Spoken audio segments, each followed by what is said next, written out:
అందరికీ నమస్కారం. నేను మీ కిరా కార్పిని. జగన్మోహన్ రెడ్డి ఇంత ముందే ప్రెస్ మీట్ పెట్టాడు. కరెక్ట్ గా ఈ రోజు 11వ తారీఖు 11 గంటలకు పెట్టాడు. 11 గంటలకల్లా లైవ్ వచ్చేసింది. మరి 11 అంటే అతనికి ఎంత ప్రేమో ప్రత్యేకంగా చెప్పనక్కర్లేదు. ఒకసారి చూద్దాం రండి. చంద్రబాబు నాయుడు గారు రాగానే చేసిన తొలి సంతకం 5 సంతకాలు చేశాడు. తొలి సంతకాలు అంటూ చంద్రబాబు నాయుడు గారు 5 సంతకాలు చేసే ముందు 151లో 5 లేపేశాడు. అది పెద్ద సంతకం. ఈ రోజు ప్రపంచం గర్వించదగ్గ సంతకం 5 సంతకాలకు ముందు ఏదన్నా ఉందంటే 151లో 5ని పారాషూట్ పట్టుకుని అలా లేపడం. అది నువ్వు ముందు గుర్తుకోబెట్టుకోవాలని మనస్ఫూర్తి కోరుకుంటున్నా. దానికి నానా హంగామా ఆర్భాటం కూడా చేశాడు. అందులో భాగంగా ఇది కూడా ఒకటి.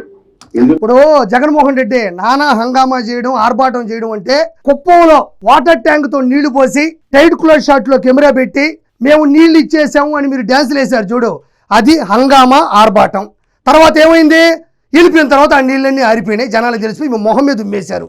హంగామా ఆర్భాటం అంటే అది. చంద్రబాబు నాయుడు గారు ఎన్ని పథకాలు ఇచ్చినా, ఎంత చరిత్ర సృష్టించినా మౌనంగా ఆయన పని ఆయన చేసుకుంటా పోతాడు తప్ప ఏ రోజు ఆయన చిందులేసింది లేదు అని నువ్వు మరోసారి గుర్తు చేసుకోవాలని చెప్పుకుంటున్నా. మెగా డిఎస్సి అనేది ఒక సంతకం. మెగా అనేది ఏమిటో నాకైతే అర్థం కాదు. కానీ నీకు మెగా అంటే ఎందుకు అర్థం అవుతుంది? దగ, పగ, నెగ.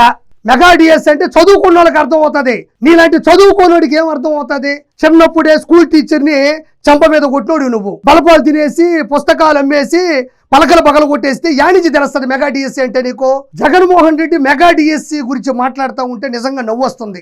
ఎందుకంటే పిల్లలకి మంచి భవిష్యత్తుని ఇవ్వడానికి పాఠాలు చెప్పే ఎంతో గౌరవాన్ని పొందేటువంటి టీచర్లు ఈరోజు ముఖ్యమంత్రులైనా, నాయకులైనా, విఐపీలైనా, లీడర్స్ అయినా, చరిత్ర సృష్టించిన వాళ్ళైనా ఎంత స్థాయికి వెళ్ళినా వాళ్ళు మొదటగా గుర్తించేది, గమనించేది, ప్రేమించేది, ఒక గౌరవంగా ఉండేది టీచర్లతోనే.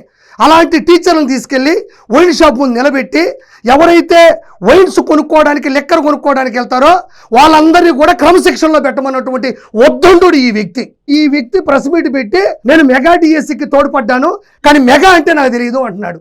ఏం చెప్పాలా ఒకసారి చూద్దాం. ఎందుకంటే ఇందులో 6100 ఉద్యోగాలు మేమిచ్చిన నోటిఫికేషన్. అంటే జగన్మోహన్ రెడ్డి మెగా డిఎస్సికి సంబంధించి 6000 ఉద్యోగాలకి నోటిఫికేషన్ ఇచ్చాడో లేదో జనాలకు బాగా తెలుసు. కానీ జగన్మోహన్ రెడ్డి హయాంలో 6000 ఉద్యోగాలు మాత్రం దగ్గరుండి తాడేపల్లి ప్యాలెస్లో కూర్చొని మాత్రం ఆదేశాలు జారీ చేసి ఇచ్చాడు అన్నది వాస్తవం. ఆ ఉద్యోగాలు ఎవరికి ఇచ్చారయ్యా మాకు తెలియదని మీరు నన్ను అడగచ్చు. నేను చెప్తున్నా వినండి. బంధువులకి, భజన చేసే వాళ్ళకి, బ్లాక్ మనీ తరలించే వాళ్ళకి, అనుచరులకి, అబద్ధాలు చెప్పే వాళ్ళకి, సొంత అమ్మని చెల్లిని బూతులు తిట్టే వాళ్ళకి వెతికి మరి అనుచరులుగా, సలహాదారులుగా పక్కన పెట్టుకొని గన్మెన్లు ఇచ్చి లక్షల రూపాయల జీతభత్యాలను అప్పగించినటువంటి 6000 ఉద్యోగాలు ఇచ్చినటువంటి ఏకైక కంత్రి సీఎం ఎవడైనా ఉన్నాడు అంటే అది జగన్మోహన్ రెడ్డి అని మరోసారి గుర్తు చేస్తున్నా. మీరు వెనక్కి ఆలోచించండి. సలహాదారులు ఎవరో చాట్ జీపీటీలోకి వెళ్ళి జగన్మోహన్ రెడ్డి సలహాదారులు ఎవరైనా కొడితే వచ్చేవాళ్ళందరూ డెకాయిట్లే. నేను మళ్ళీ ప్రత్యేకంగా చెప్పనక్కర్లేదు. నిజమే, జగన్మోహన్ రెడ్డి 6000 ఉద్యోగాలు అక్షర సత్యంగా ఇచ్చాడు. ఆయన ఇచ్చిన చరిత్ర కాదు. మెగా డిఎస్సి పేరుతో ఫస్ట్ ఆఫ్ ఆల్ మెగా అనే దానికి కూడా అర్హత లేదు. ఎస్, మెగా అనే అర్హత నీకు లేదు. మెగా అనడానికి, మెగా డిఎస్సి అనడానికి నీకు కొంచెం కూడా స్కోప్ లేదు, అర్హత లేదు. 2019 నుంచి 2024 మధ్యన అధికారంలోకి రాగానే జాబు క్యాలెండర్ ప్రతి సంవత్సరం ప్రవేశపెడతాను, మెగా డిఎస్సి పోస్టులు భర్తీ చేస్తానని చెప్పి నువ్వేం చేసావు? అందరూ నోరు కొట్టావు, ఏ ఒక్కరికి ఉద్యోగం ఇవ్వకుండా చేసావు. అందుకే కదా నిన్ను జనాలు ఫారిన్ నుంచి వచ్చి మరి లక్షల రూపాయలు ఖర్చు పెట్టుకొని మరి ఇక్కడికి వచ్చి సాయంత్రం పడిగాపులు పడి ఓట్లు వేసి నిన్ను గుద్ది ఓడించడం జరిగింది. ఒకసారి చూద్దాం. ఇచ్చినాడు అనేది పక్కన పెడితే అయినా ఇది మెగా అనే జాబితాలకు ఎక్కడ రాదు. కానీ ఆ మెగా డిఎస్సి పేరుతో ఈయన నిర్వహించిన ఈ 16,000 ఉద్యోగాల భర్తీ ప్రక్రియ చూస్తే ఎంతమంది ఆవేదనతో ఉన్నారు ఈ రాష్ట్రంలో అన్నది కంటికి కనిపిస్తా ఉంది. మరి కంటికి కనిపిస్తా ఉంది అన్నాడు. దానికి మళ్ళీ ఇంకో మాట మాట్లాడుకుందాం. ఇదే నారా చంద్రబాబు నాయుడు గారు, ఐటీ శాఖ మంత్రి నారా లోకేష్ గారు పూర్తి స్థాయిలో పవన్ కళ్యాణ్ గారి మద్దతుతో ఈ 2 సంవత్సరాల్లో 16,347 మెగా డిఎస్సి పోస్టులు భర్తీ చేశారు. నువ్వు కావాలంటే ఎక్కడైనా ఎత్తుక్కో, విచారించుకో, ఎంతమందికి ఉద్యోగాలు వచ్చాయో నీ ఐపాక్ టీంను కూడా పంపించు. మొట్టమొదటిసారి నిజాయితీగా పనిచేయమని చెప్తే వాళ్ళు దొరికిపోతారు. ఈరోజు ఆవేదన కనబడుతుంది, కంటికి కనబడుతుంది అంటున్నావు. ఆవేదన అంటే ఏంది? మెగా డిఎస్సిని ప్రాచుర్యం చేస్తూ ముందుకు తీసుకెళ్తూ ఉంటే 16,347 పోస్టులు భర్తీ చేస్తూ ఉంటే వాటిని ఆపుకోవడానికి, అంటే వాళ్ళకి పేరు రాకుండా లేదంటే వాళ్ళు మంచి చేస్తుంటే కీడు శంకించడానికి నువ్వు నీ వాళ్ళ చేత 250 కేసులు పెట్టించావు. ప్రపంచంలో ఈ హీన చరిత్ర ఏ ముఖ్యమంత్రికైనా ఉంటుందా? 16,347 టీచర్ పోస్టులు భర్తీ చేస్తుంటే వాటిని ఆపడానికి, వాళ్ళ భవిష్యత్తుని నిలిపేయడానికి నువ్వు వేసినటువంటి కేసుల సంఖ్య 250. మరి ఆవేదన ఉన్నదా?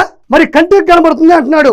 మరి సొంత చెల్లి పసుపు చీర కట్టుకుందని దారుణంగా దుర్భాషలాడించావు, అది నీ కంటికి కనబడట్లేదా? సొంత తల్లి ఆస్తులో వాటాకు వస్తుందని చెప్పేసి కోట్లు పెట్టి లెక్కిస్తున్నావు, అది నీ కంటికి కనబడట్లేదా? సొంత బాబాని పైకి లేపేస్తే చెల్లెలు మొత్తం ఆ కేసుల చుట్టూ తిరుగుకుంటా ఉంది, అది నీ కంటికి కనిపించట్లేదా? మరి నీ టైర్ కింద సింగయ్య పడిపోయినాడు, అది ఎందుకు నీ కంటికి కనబడలేదు? నీ కారు, నీ టైరు, నీ కార్యకర్త, మరి కులం చూడం మతం చూడమన్నావు, టైర్ కింద ఉండే సింగయ్యను కూడా చూడలేవు. మరి ఏం చేయాలి ఈరోజు? రికార్డ్ అంటే ఏమిటో నేను ఒకసారి చెప్తా, తెలుసుకో చంద్రబాబు అని చెప్పి నేను చంద్రబాబు చెప్తా ఉన్నా. వైఎస్ఆర్సీపీ ప్రభుత్వంలో రాష్ట్ర చరిత్రలో గాని దేశ చరిత్రలో కానీ కని విని ఎరగని రీతిలో ఒకే నోటిఫికేషన్ ఒకే టైంలో 130,000 ఉద్యోగాలు భర్తీ చేసిన చరిత్ర ఈ రాష్ట్రంలో గాని. నేను ఎప్పుడో చెప్పినా మీకు, సచిన్ క్రికెట్ ఆడతాడు, జగన్ అబద్ధాలు ఆడతాడు. వీళ్ళందరినీ కూర్చోబెట్టుకుని నోరు ఎల్లబెట్టి చూస్తున్నారు, అన్నే ఉన్న గొప్ప మాటలు చెప్తాడేమో అని. ఇవన్నీ అబద్ధాలు అన్న సంగతి ఆడు కూర్చొని 60 మందికి కూడా తెలుసు.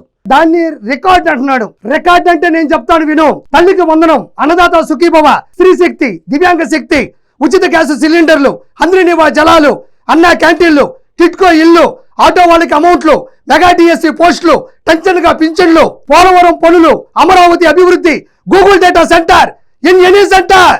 This is not a track record, this is all time record. That is CBN sir. దారుణంగా దెబ్బతీసిన పరిస్థితులు ఈ రోజు రాష్ట్రంలో చూస్తా ఉన్నాం.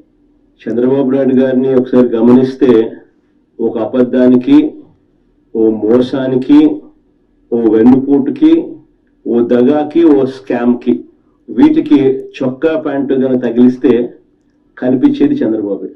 ఓ కత్తు పోటుకి, గొలకరాయి ఘాటుకి, గొడ్డలి వేటుకి చొక్కాయి ప్యాంటు వేసి చాట్ జీపీటీలో పెట్టి ఒక ఊహా చిత్రం ఇమ్మంటే ఊహించిన చిత్రం వేస్తుంది అది. ఎందుకంటే ఇవి 3 చేసింది నువ్వే కదా.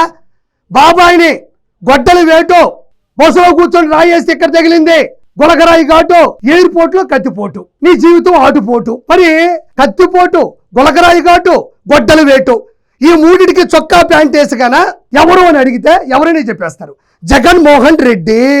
కాబట్టి మనం ఎదుటోళ్ళు అనేటప్పుడు మనం కూడా చూసుకోవాలని చెప్తున్నాను నీకంతే. ఒకటి గుర్తుపెట్టుకో జగన్మోహన్ రెడ్డి, నిన్ను నమ్మే పరిస్థితుల్లో జనాలు లేరు. 2 సంవత్సరాల కాలంలో నారా చంద్రబాబు నాయుడు గారు చేసినటువంటి అభివృద్ధిని దృష్టిలో పెట్టుకుని జనాలు నీరాజనాలు పలుకుతుంటే ఈ రోజు నువ్వేదో డైవర్షన్ పాలిటిక్స్ చేద్దామని వచ్చావు. కాబట్టి నిన్ను నమ్మే పరిస్థితులు ఎవరు లేరని మరోసారి గుర్తు చేసుకుంటూ థ్యాంక్ యూ సో మచ్.